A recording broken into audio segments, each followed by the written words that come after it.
7 सितारे जिनकी सलाह से मोदी चलाते हैं देश। चीन अमेरिका तक में मंदी, लेकिन न्यू इंडिया में 7 लोगों की वजह से आ गई बुलंदी। बांग्लादेश डूबने वाला है, चीन में भारी मंदी है। पाक और श्रीलंका की हालत खराब, लेकिन मोदी को सलाह देने वाले 7 अधिकारियों ने देश को बचा लिया। न्यू इंडिया को सुपर पावर इंडिया कैसे बना रहे मोदी, जानिए मोदी की उस टीम के बारे में जो है दुनिया की बेस्ट टीम। मोदी के सलाहकारों का चमत्कार, बांग्लादेश की इकोनॉमी डूब गई, श्रीलंका और पाकिस्तान की हालत भी खराब, अमेरिका और चीन में भी मंदी के आसार, लेकिन इंडिया एकदम चंगा है। चीन ने ताइवान को आंख दिखाई, तिब्बत को डराया, श्रीलंका पर आधा कब्जा पाया, लेकिन मोदी के हिंदुस्तान से क्यों दोस्ती करने पर उतर आया। ये रिपोर्ट सिर्फ मोदी के लिए नहीं, बल्कि देश से प्रेम करने वाले हर इंसान को देखनी चाहिए। आपको पता है कि नहीं कि सिर्फ कुछ ही घंटे पहले एक सर्वे आया है। द मॉर्निंग कंसल्ट नाम के ग्लोबल एनालिस्ट ने एक सर्वे किया और करीब 3 महीनों की मेहनत के बाद ये पता लगाने की कोशिश की कि दुनिया का सबसे पॉपुलर लीडर कौन हो सकता है। तो लोगों ने जवाब दिया नरेंद्र मोदी, यानी कि Joe Biden, Olaf Scholz, Anthony Albanese, Emmanuel Macron जैसे लोगों को पछाड़कर नरेंद्र मोदी सबसे पॉपुलर बन गए। ज्यादा टाइम न लेते हुए पहले पॉपुलैरिटी की लिस्ट देखिए। नरेंद्र मोदी की अप्रूवल रेटिंग सबसे ज्यादा यानी 75% है। मैक्सिको के राष्ट्रपति लोपेज ओब्राडोर की अप्रूवल रेटिंग 63% है। ऑस्ट्रेलिया के पीएम एंथनी एल्बूज की अप्रूवल रेटिंग 58% है। अमेरिकी राष्ट्रपति जो बाइडेन की अप्रूवल रेटिंग सिर्फ 41%, यानी कि सुपर पावर अमेरिका के नेता चौथे नंबर पर हैं। खैर, मोदी किसी इंटरनेशनल रेटिंग के मोहताज नहीं हैं और वो काम करके प्रूव करने में यकीन रखते हैं, इसलिए देश में उनकी रेटिंग ऑलवेज हाई रहती है। पर मोदी पिछले 8 सालों से ये कैसे कर पा रहे हैं? इकोनॉमी हो, डिफेंस हो, डिप्लोमेसी हो, एकदम 100% खरा।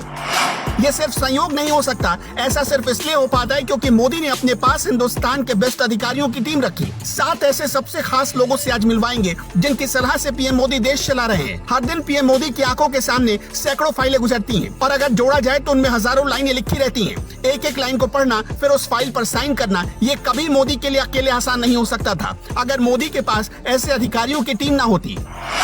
इस वक्त पीएम मोदी को सलाह देने वाले अधिकारियों में सबसे ऊपर है प्रमुख सचिव पीके मिश्रा। पहले इस जगह पर होते थे नृपेंद्र मिश्रा। उनके रिटायर होने के बाद मोदी ने अपने सबसे खास प्रोजेक्ट राम मंदिर निर्माण की देखरेख में नृपेंद्र मिश्रा को लगा दिया और फिर उनकी जगह आए पीके मिश्रा। पीके मिश्रा केंद्र और गुजरात सरकार में कई अहम पदों पर रहे हैं। 1972 बैच के गुजरात कैडर के आईएएस अधिकारी पीके मिश्रा ने 2019 में मोदी के प्रमुख सचिव का पद संभाला था। गुजरात में जब नरेंद्र मोदी मुख्यमंत्री होते थे तब पीके मिश्रा उनके खास अधिकारियों में गिने जाते थे। पीके मिश्रा को आपदा प्रबंधन में बेहतरीन काम के लिए यूनाइटेड नेशन भी सम्मानित कर चुका है। डॉक्टर पीके मिश्रा साल 2006 से 2008 के बीच भारत के कृषि सचिव रहे।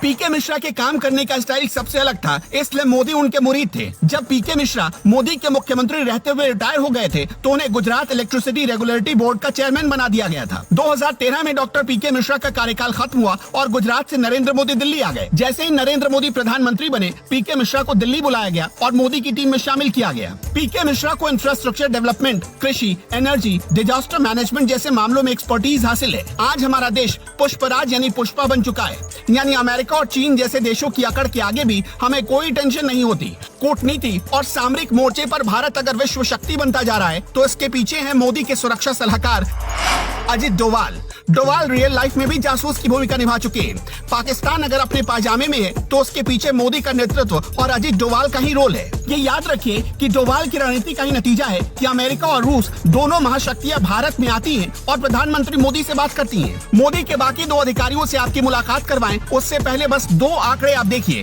ताकि आपको ये पता चल पाए कि देश चलाने में उन अधिकारियों का कितना कीमती रोल है। चीन के लोग अपनी रोलेक्स घड़ियां बेच रहे हैं, हर्मेस बैग बेच रहे हैं ताकि वो पैसे इकट्ठा कर सके। चीन में 62,000 दुकानें बंद हो गईं। चीन के कुछ इलाके ऐसे हैं जहां सिर्फ 5 घंटे ही लोगों को बिजली मिल पा रही है। लेकिन इसके उलट भारत में क्या हो रहा है? भारत में सिर्फ अगस्त के महीने में 46,000 करोड़ विदेशी निवेश आ चुका है। एशिया में जितना निवेश अगस्त महीने में हुआ उसका 76% अकेले भारत में आया। भारत में आधे घंटे में ही 1 लाख महिंद्रा स्कॉर्पियो एन कारें बुक हो गई। भारत के हर गांव में बिजली पहुंच चुकी है। कुछ महीने पहले तक पूरी दुनिया बांग्लादेश की तारीफ कर रही थी, यहाँ तक कि भारत में मोदी विरोधी भी कहने लगे थे, देखो भारत से तेज बांग्लादेश तरक्की कर रहा है। बांग्लादेश में आज हालात बिगड़ चुके हैं और आज जैसे हालात हैं वैसे आर्थिक हालात तो कभी हुए भी नहीं। पेट्रोल की कीमतों में 50% तक इजाफा हो गया है। एक साल में सारा फॉरेन करेंसी रिजर्व खाली हो गया। 20 जुलाई 2022 की रिपोर्ट बताती है कि अब फॉरेन करेंसी रिजर्व सिर्फ 39 अरब डॉलर ही बांग्लादेश में बचा है। इतने रुपए में बांग्लादेश सिर्फ 5 महीने तक ही कोई सामान खरीद सकता है।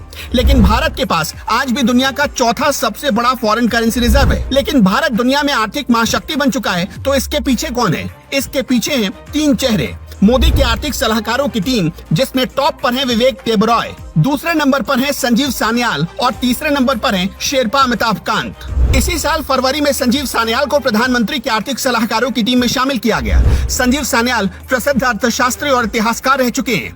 1990 के दशक में संजीव सान्याल वित्तीय बाजारों के लिए काम कर रहे थे। Shriram college of commerce Delhi और सेंट जॉन कॉलेज ऑक्सफोर्ड में रोड्स स्कॉलर रह चुके हैं।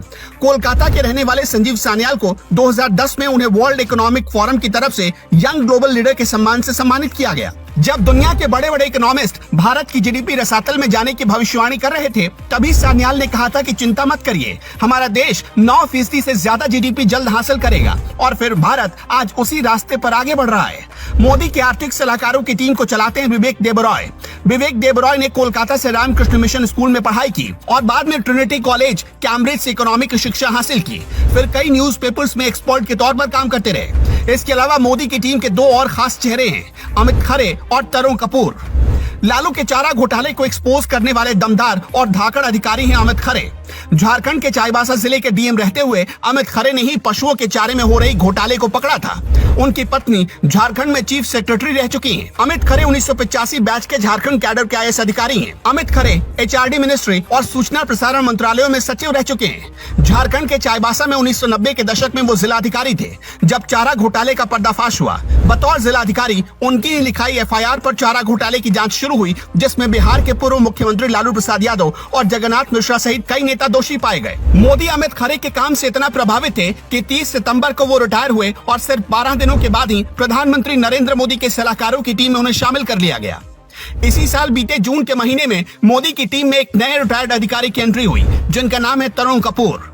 तरुण कपूर 1985 बैच के आईएएस अधिकारी हैं। नवंबर 2021 में तरुण कपूर भारत सरकार के पेट्रोलियम मंत्रालय से बतौर सचिव रिटायर हुए थे। तरुण कपूर शिमला के रहने वाले हैं। इन 7 लोगों की सलाह से पीएम मोदी देश चलाते हैं। ये वही 7 लोग हैं जो देश को कभी श्रीलंका, पाकिस्तान या बांग्लादेश नहीं बनने देंगे। और इन 7 लोगों की टीम के लीडर हैं नरेंद्र मोदी, जो बेबाक हैं, बेधड़क हैं और बेखौफ होकर कोई फैसले लेते हैं। वैसे इस टीम को लेकर आपकी क्या राय है? कमेंट सेक्शन में हमें जरूर बताइएगा।